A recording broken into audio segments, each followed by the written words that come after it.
우리 하나님의 은혜와 평강이 여러분 모두에게 함께 하시기를 주의 이름으로 축복합니다. 미국 테네시 동쪽 작은 마을에 벤 후퍼라는 아이가 있었습니다. 이 아이는요, 어려서부터 체구가 작았습니다. 서양 사람들은 키가 크고 힘이 세잖아요. 그러나 이 벤 후퍼는 전혀 아니었습니다. 동네 사람들은 이 후퍼의 아버지가 누구인지 몰랐습니다. 그래서 동네 사람들이 아버지가 누구인지 모르는 후퍼와 자기의 자녀들이 놀지 못하게 했습니다. 어려서부터 후퍼가 차별을 당한 것입니다. 학교에 갔어요.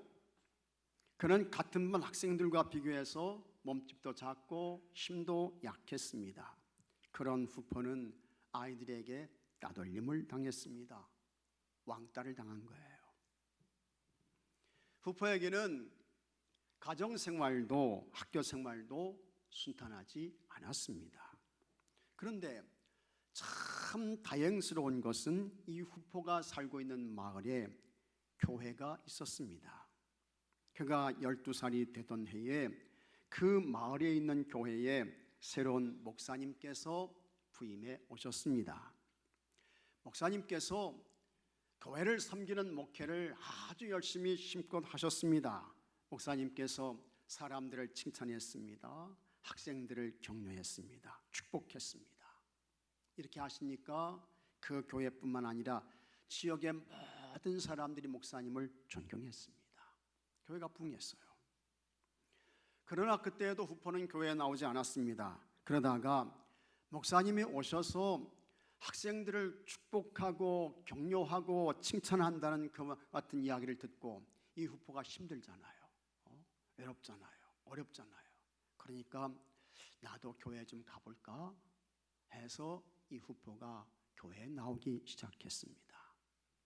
하지만 후퍼는 동네 아이들에게 왕따를 당했습니다. 마을 사람들은 아버지가 누구인지 모르는 후퍼와는 놀지 말라고 했습니다. 그런 후퍼가 위축됐습니다. 열등감을 느꼈어요. 그래서 후퍼는 목사님께서 축도를 마치기 전에 예배당 문을 빠져나왔습니다. 교회 성도님들과 마주치지 않았습니다. 우리 교회에도 이런 분들이 있는지 모르겠습니다. 이게 안 되죠. 안 되는 거예요. 교회가 품고 포용하고 이해하고 격려해주고 위로해주고 감싸주고 그래야죠. 그러던 오늘 주일날이었습니다. 목사님의 설교에 이 후퍼가 큰 은혜를 받았어요. 목사님 설교가 마치 하나님께서 자기에게 찾아오셔서 자기에게 하시는 말씀으로 이 후퍼에게 들려졌습니다. 벤 후퍼가 목사님의 설교에 몰입되었습니다. 그는 목사님의 설교가 다 끝났는데도 여전히 하나님의 말씀을 통한 감동과 감격에서 벗어나지 못했습니다. 찬송 불렀습니다. 헌금 봉헌했습니다. 목사님께서 교회 소식을 알렸습니다. 그리고 축도를 했습니다. 후퍼는 그날 처음으로 목사님의 축도가 끝날 때까지 예배에 참석했습니다. 예배가 마쳐졌습니다. 후퍼가 사람들과 함께 예배당 문을 나오게 되었습니다. 그리고 다른 사람들과 함께 처음으로 그날 목사님과 악수를 했습니다. 처음으로 한 거예요.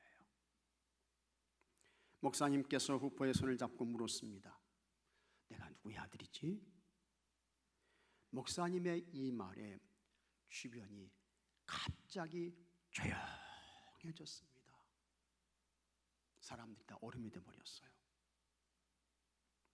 사람들의 눈과 발걸음이 후퍼를 향했습니다.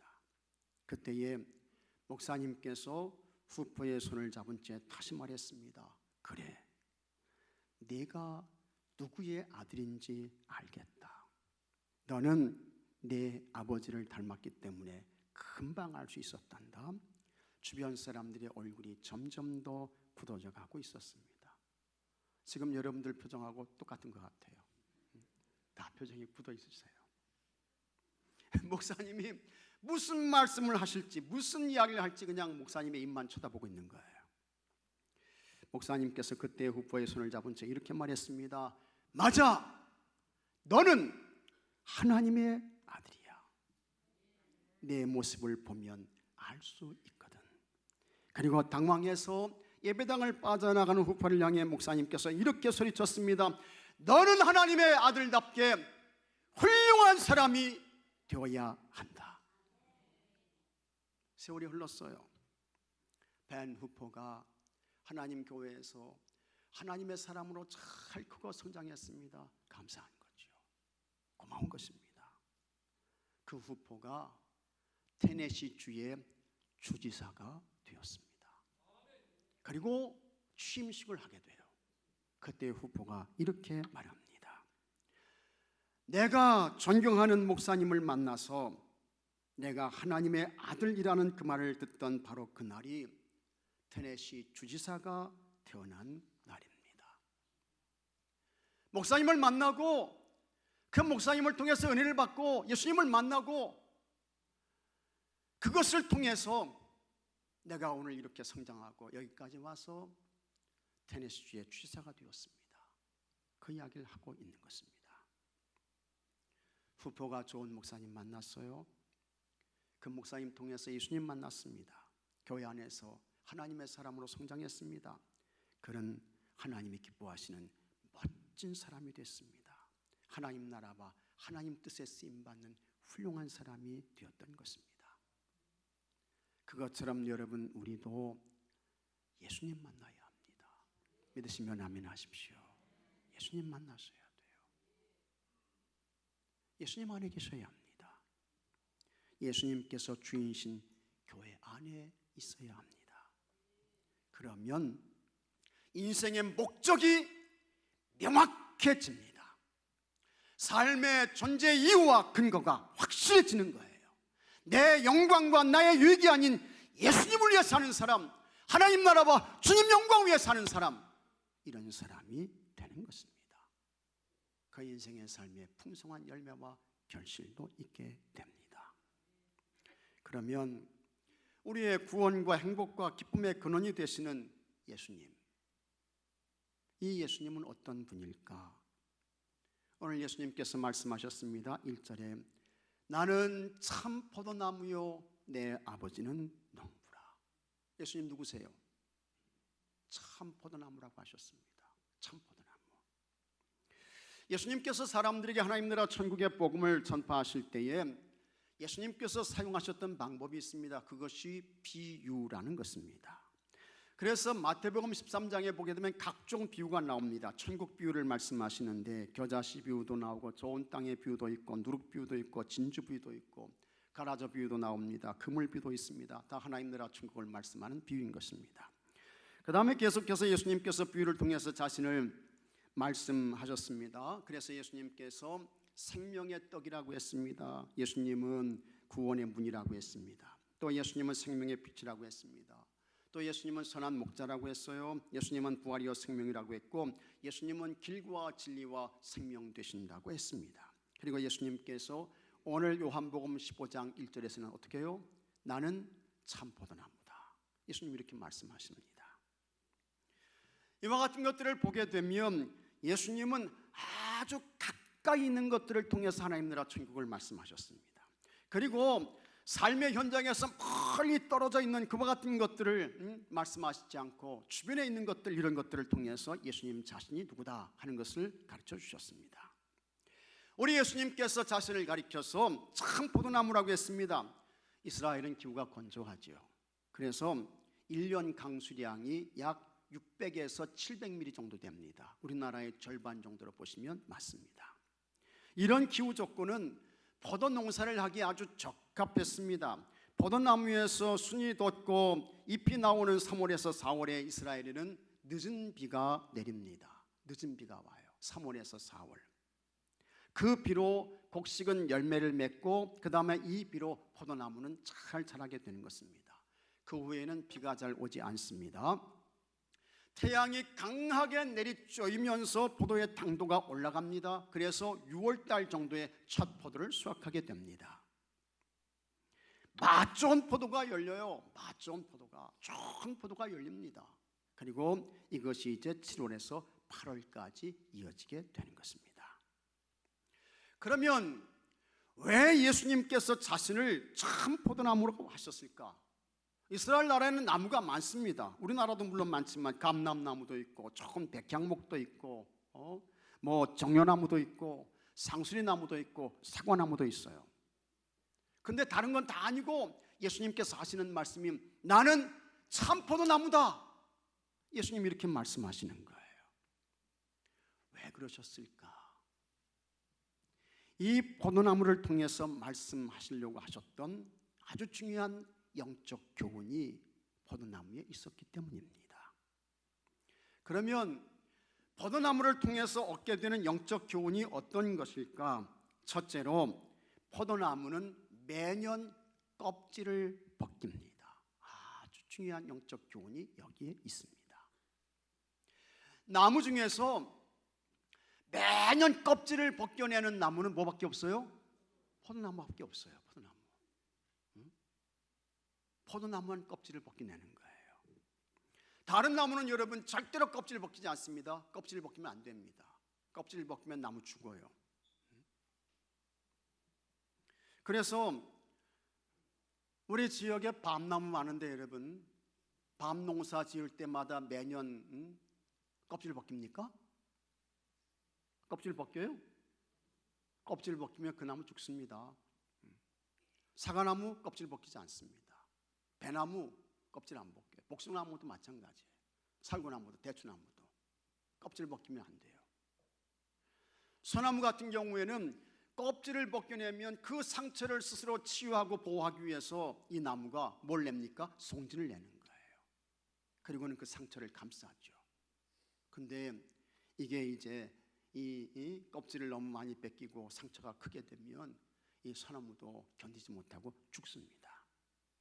하지만 포도나무만큼은 껍질을 벗겨냅니다. 왜 그렇게 할까? 포도나무에 해를 끼치는 나쁜 균들과 해충들이 껍질 속으로 들어가서 거기에서 교를 하는 거예요.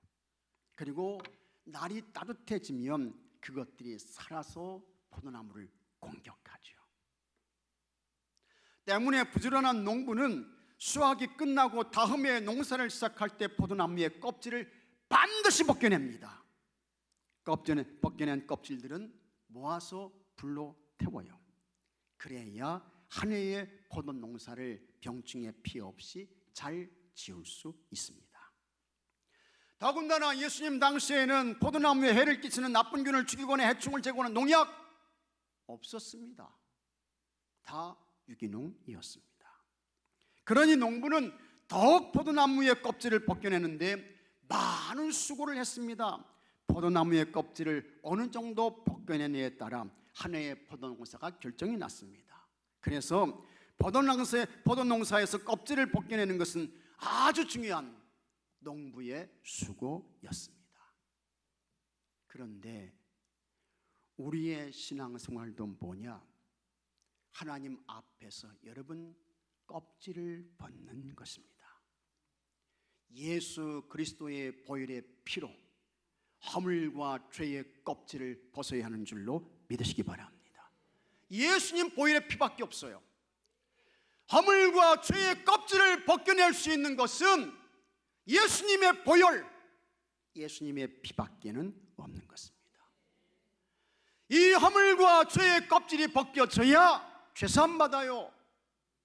영생 얻고 영원한 하나님 나라 천국의 사람이 되는 것입니다. 또 예수 그리스도의 겸손을 통해 우리 속에 있는 교만의 껍질도 벗겨내야 하는 것입니다. 예수님은 하나님과 동등한 분이셨으나 그분은 하나님과 동등됨을 취하지 않으셨다고 했습니다. 예수님은 자신을 낮추시고 또 낮추셨습니다. 어디까지 내려가셨습니까? 종의 자리까지 내려가셨습니다. 종은 노예인 것입니다. 종의 자리까지 간 것만 해도 최고의 겸손인데 예수님은 거기에서 더 낮추시고 더 내려가셔서 십자가에서 예수님이 죽으세요. 이런 예수님을 나의 그리스도 주님으로 믿고 고백해요. 이와 같은 우리들이 하나님 앞에서, 예수님 앞에서 교만할 수 있을까?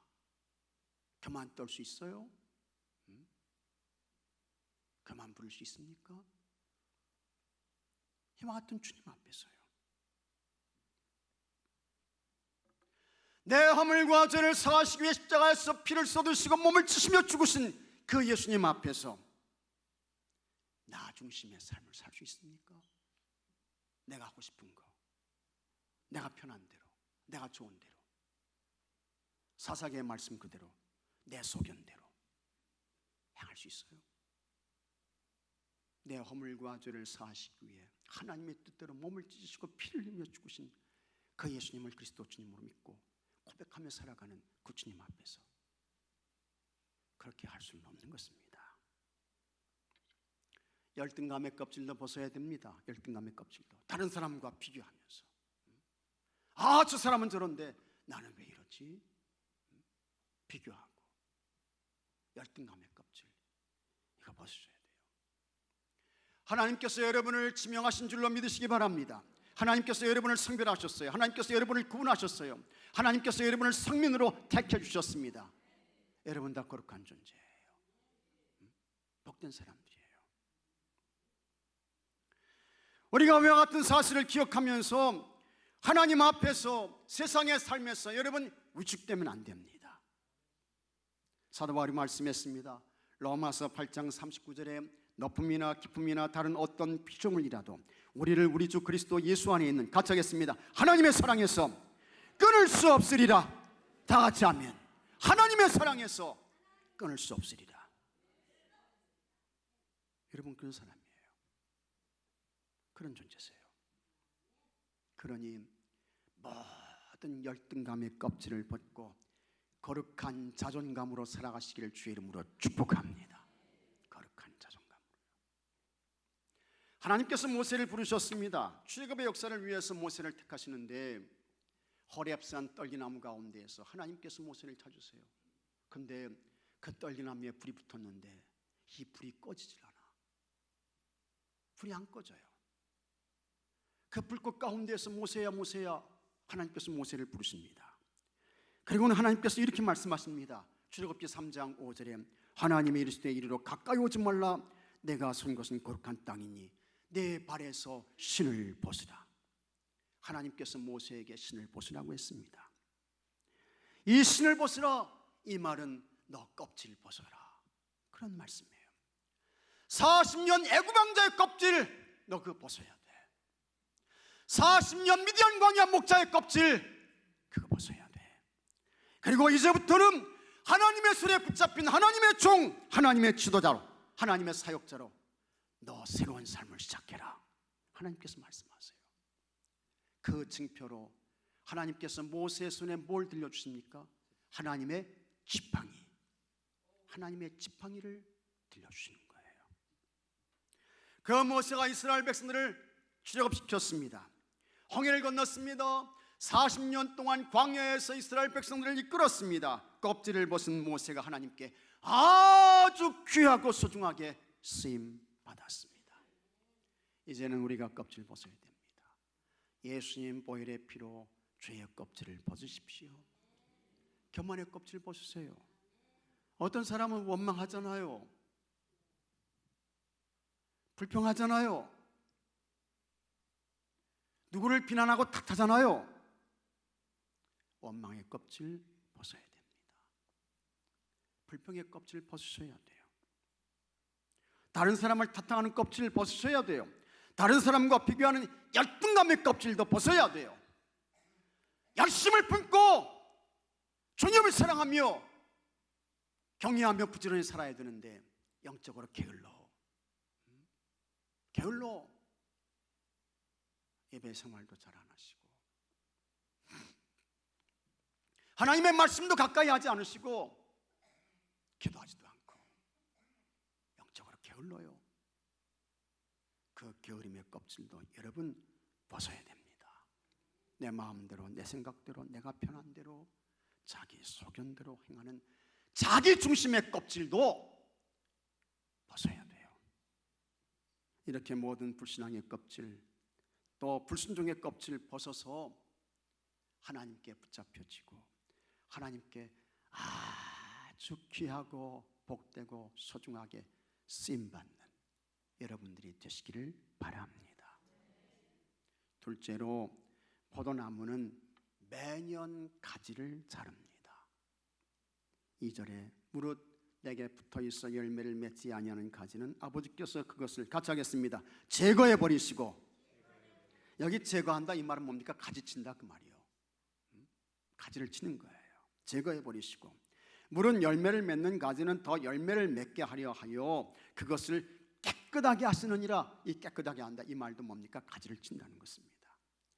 열매를 맺는 가지는 더 열매를 맺게 하려고 가지를 쳐주고, 열매를 맺지 않는 그 가지는 열매 맺지 않으니까 소용없어서 하나님께서 가지를 치는 거야. 제거하는 거야. 이 가지를 치는 것이 대단히 중요합니다. 참 중요한 거예요. 가지치기 잘하셔야 돼. 가지치기. 포도 농사 하시는 분들, 과수 농사 하시는 분들은요. 근데 이때 가지를 칠 때에 농부에게 아주 중요한 것이 있지요. 결단성입니다. 과감성이에요. 이미 열매를 맺은 가지는 거기서 더 이상 열매가 맺어지지 않습니다. 그래서 아무리 튼실한 가지를 할지라도 과감하게 그거 잘라야 돼요. 쳐내야 되는 것입니다. 쳐낼 때에 아이고 이거 아까워서 어떻게, 그런 마음 가지면 안 됩니다. 인정사정 볼 것 없이 그냥 쳐야 돼요. 그래야 그의 농사를 기대할 수 있습니다. 여러분은 누구냐? 우리는 예수님께서 피로 값을 지불하고 사신 하나님의 소유입니다. 믿으시면 아멘하십시오. 여러분은 하나님께 속해 있습니다. 이와 같은 영적 신분과 정체성을 잊으면 안 됩니다. 여러분은 여러분의 것이 아닙니다. 착각하시면 안 돼요. 착각하면 안 됩니다. 우리는 세상을 살면서 많은 착각을 합니다. 이런 이야기가 있어요. 참새 한 마리가 급하게 그냥 하늘을 향해 날다가 오토바이와 부딪혔어요. 뭐하고 부딪혔다고요? 오토바이하고 충돌한 거예요. 참새가. 이게 참새가 그 자리에서 기절을 해버렸어요. 그냥 막 부들부들 떨면서 이 참새가 그냥 당장 죽을 것 같아. 근데 마침 그곳을 지나가던 어떤 사람이 있었는데 참새를 보니까 너무 불쌍한 거야. 너무 안 됐어요. 이 사람이 그 참새를 거뒀어. 나 같았어도 그랬을 것 같아요. 그 참새를 거뒀어. 그리고는 집에 데리고 와가지고 정성을 다해서 이 참새를 잘 치료해 줬어요.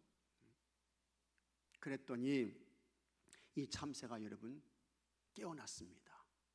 잘 치료해 줘가지고 이 참새가 먹을 물도 넣고 모이도 넣어주고 그러면서 이제 새장에 넣어뒀더니 조금 시간이 지나더니 이 참새가 깨어났어요. 살은 거야. 근데 이 참새가 겪었던 일들을 깊이 생각해 보았습니다. 그러더니 이 참새가 이렇게 말합니다. 내가 오토바이 운전자를 치웠나? 철장에 왔네. 철장에 갇혀 있으니까 자기가 오토바이 운전자를 치운 줄로 착각을 하고 있는 거예요. 착각이죠. 착각인 거예요. 그런데 이런 어리석음과 무지함이 우리 인간에게 있습니다. 그래서 인간이 자기가 주인 것처럼 착각하며 사는 거예요. 하나님이 주인이시고 하나님이 통치자이신데, 예수님이 왕이시고 예수님이 주인이신데 그거 다 잊어버리고 내가 주인이야, 내가 왕이야, 내 시간 내 생명 내가 마음대로 할 수 있는데 누가 뭐라고 해. 내 돈 가지고 내가 이렇게 사는데 누가 무슨 말을 해. 이렇게 나오는 거예요. 아닙니다 여러분. 착각이에요. 큰 오해를 갖고 있는 것입니다. 하나님이 왕이십니다. 하나님이 주인이셔요. 하나님이 통치자이십니다. 하나님께서 절대 주권자가 되십니다. 우리는 그와 같은 주님께 자기를 쳐서 순종해야죠. 나를 쳐서 순종해야 돼요. 자를 것을 자리고 버릴 것을 버리고 떠날 것에서 떠나서 이렇게 자기를 쳐서 하나님께 순종해야 됩니다. 주님께 순종해야 돼.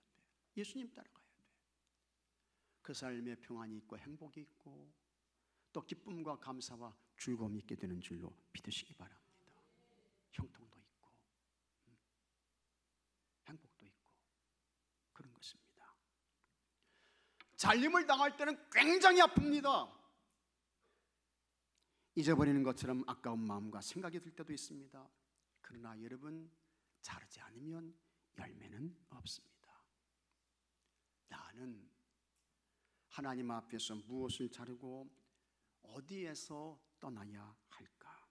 성령님의 도움과 은혜를 구하시기 바랍니다. 보혜사 성령님이 다 가르쳐 주신다고요. 그리고 못된 생각, 좋지 않은 습관, 비판적인 자세와 태도, 나 중심의 내 소견을 따라가는 이와 같은 불신앙적인 자세와 태도, 이런 것들에서 다 떠나고 이런 것들을 쳐내고 잘라서 여러분 주님이 기뻐하시는 그와 같은 풍성한 열매를 맺으시고 하나님께 영광이 되고 교회의 유익이 되며 여러분 자신에게 은혜와 복이 있게 되기를 축복합니다. 셋째로, 포도나무는 새로운 가지에서 열매를 맺습니다. 5절에 나는 포도나무여 너희는 가지라 그가 내 안에 내가 그 안에 거하면 사람이 열매를 많이 맺나니 나를 떠나서는 너희가 아무것도 할 수 없습니다. 포도나무의 가지가 열매를 맺기 위해서는 가장 본질적으로는 포도나무에 붙어 있어야 돼요. 여러분은 참 포도나무이신 예수님께 아주 단단하고 견고하게 끈질기게 잘 붙어 있기를 축복합니다. 붙어 있어야 돼요. 붙어 있어야 돼요. 붙어 있다는 것은 뭐냐? 앞에서 말씀드렸던 것처럼 예수님이 주인된 삶을 사는 것입니다. 믿습니까 여러분? 예수님이 주인된 삶, 예수님이 주인된 삶 살아야 돼요. 예수님 왕된 삶 살아야 되고 예수님이 내 인생의 지배자가 통치자가 되시는 삶을 살아야 하는 것입니다. 그렇게 붙어있기만 하면 저절로 열매가 맺어지게 되는데 이 열매가 세 가지에서 열리게 된다라는 것입니다. 세 가지에서. 이건 뭘 말씀할까? 뭘 의미할까? 믿음은 오늘의 문제라는 것입니다. 같이 하겠습니다. 믿음은 오늘입니다. 믿음은 오늘입니다. 믿음은 내일 아니에요. 믿음은 어제 아니에요. 믿음은 항상 뭡니까? 믿음은 오늘이에요. 오늘. 현재인 것입니다. 이것을 신학적 용어로는 현재적 종말론적 삶이라고 하는 것입니다. 현재적 종말론적 삶. 과거에는 여러분 대단히 믿음 좋았습니다. 과거에는 신앙생활 잘했어요. 그런 사람들 많아요. 그러나 현재는 아니야. 세상으로 갔어요. 교회를 떠났어요. 예수님을 그리스도 주님으로 믿지 않습니다. 세속적 사람이 되고 육신의 사람이 되고 정욕의 사람이 되었습니다. 하나님께 대한 예배 없어요. 하나님 말씀대로 살지 않습니다. 하나님의 도움과 은혜를 구하며 예수님의 이름으로 기도하지 않습니다. 이런 사람 어떻게 해요? 미안하지만 이와 같은 사람에게는 오늘 구원이 없는 거예요. 없어요. 예수님이 안 계신데, 예수님에게서 관계가 끊어졌는데 없는 거예요. 그래서 예수님은 여러분 오늘을 말씀하고 계십니다. 오늘 누가복음 19장 9절에 예수께서 이르시되 오늘 구원이 이 집에 이르렀으니 이 사람도 아브라함의 자손임이로다. 과거에 이 삭개오에게는 구원이 없었어요. 구원이 없었잖아요. 근데 예수님 만나고 예수님을 그리스도 주님으로 믿고 고백하면서 과거에 잘못했던 거 다 보상해주고 네 배로 갚아주면서 오늘 이 삭개오에게 구원이 있게 된 것입니다. 예수님께서 십자가에서 운명하실 때 한편의 강도가 예수님 당신의 나라일 때 나를 좀 생각하시고 기억해 주세요. 예수님이 보니까 지금 예수님 십자가에 달려 계십니다. 큰 고통과 아픔 가운데 계신 거예요. 그런데 이 한편의 강도를 보니까 하나님 나라 천국에 대한 진지한 기대와 소망이 있는 거예요. 믿음이 있는 거야. 과거에는 여러분 이 사람이 강도였습니다. 강도. 구원이 없었어요. 그런데 예수님이 보니까 하나님 나라 천국에 대한 기대와 소망, 진지한 그와 같은 모습이 있어요. 예수님께서 그 사람에게 말씀하셨습니다. 누가복음 23장 43절에 예수께서 이르시되 내가 진실로 내게 이르노니 오늘 내가 나와 함께 낙원에 있으리라. 아멘. 언제입니까? 오늘이에요. 오늘인 것입니다. 사도 바울은 오늘 현재의 구원을 다음과 같이 말씀했습니다. 빌립보서 2장 12절에 그러므로 나의 사랑하는 자들아 너희가 나 있을 때뿐 아니라 더욱 지금 나 없을 때에도 항상 복종하여 두렵고 떨림으로 같이 하겠습니다. 나의 구원을 이루라. 너희 구원을 이루라. 너희 구원을 이루라. 내 구원을 이루라는 거예요. 두렵고 떨림으로. 오늘의 구원을 이루라는 것입니다. 우리의 구원은 이미 예수님을 그리스도 주님으로 믿고 고백함으로써 벌써 구원받은 것은 맞지만, 그러나 여러분, 우리의 구원이 완성됐습니까? 완성된 거 아니라고요. 때문에 두렵고 떨리는 마음으로, 두렵고 떨리는 마음으로, 두렵고 떨리는 마음으로 오늘의 구원의 완성을 향해 가라, 사도 바울이 말씀하고 있는 것입니다. 과거는 지나갔습니다. 과거는 기억 속에 있을 뿐 존재하지 않습니다. 미래는 아직 다가오지 않았습니다. 기대만 있을 뿐이에요. 확실한 보장이 없습니다. 오늘 여러분들이 여기 계시지만 내일, 다음 해가 내 거야, 어떻게 보장할 수 있어요? 오늘 하나님께서 오셔가지고 너 이제 와야 되겠다, 내 생명 데려간다, 내 영혼 취한다, 그러면 가야 돼요. 그게 미래인 것입니다. 그렇다면 우리에게 가장 확실한 시간, 틀림없는 기회는 여러분 현재 밖에는 없는 것입니다. 그래서 오늘 지금 현재를 잘 살아야 하는 줄로 믿으시기 바랍니다. 예배 잘 드리셔요. 예배 잘 드리세요. 오늘 예배 잘 드리세요. 눈 뜨시고, 눈 뜨시고 예배 잘 드리세요. 눈 뜨시고, 눈 크게 뜨시고. 오늘 예배 잘 드리셔야 돼요. 오늘 찬송을 부를 때 오늘 최선의 찬송을 올려드리셔야 돼요. 기도할 때에도 내 마음과 힘을 다한 최선의 기도를 오늘 올려드리셔야 돼요.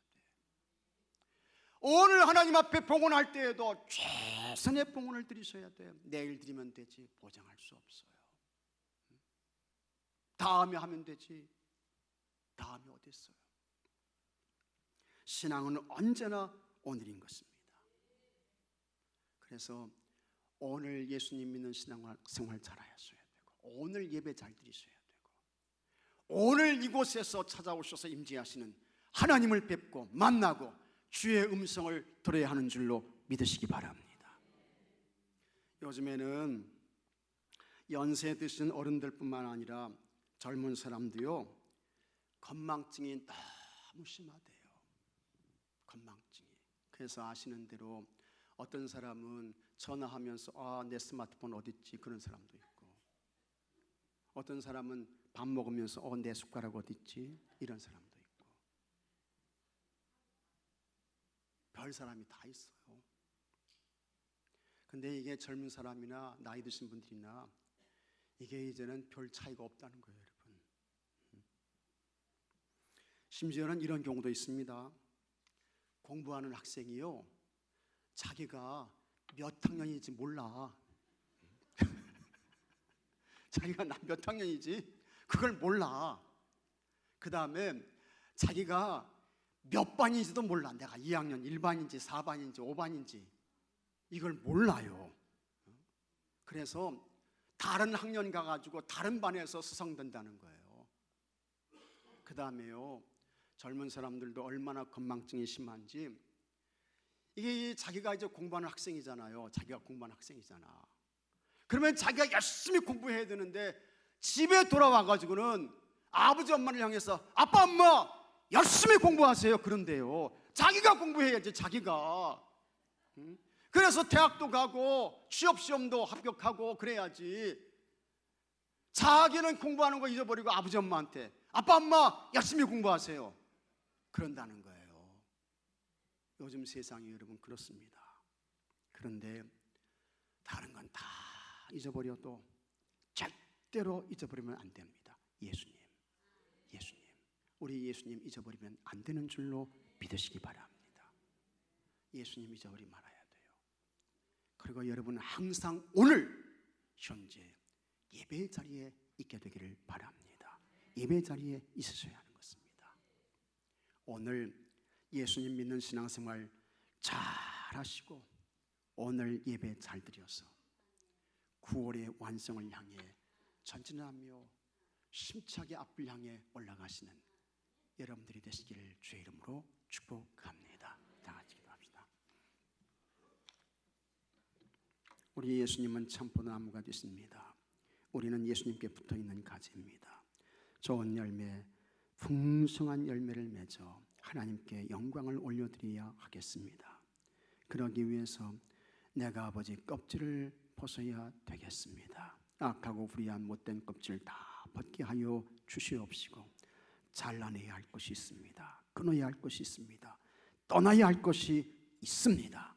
주님 우리에게 영적인 결단성, 과감성 주셔서 잘 감당케 하여 주옵시고 자기를 쳐서 참 포도나무이신 예수님께 순종하고 예수님께 붙어 있어서 아버지 좋은 열매를 맺으며 구원의 완성을 향해 오늘 힘을 다해 전진하고 올라가며 앞을 향해 나아가는 모든 주의 성도들 되게 하여 주시옵소서.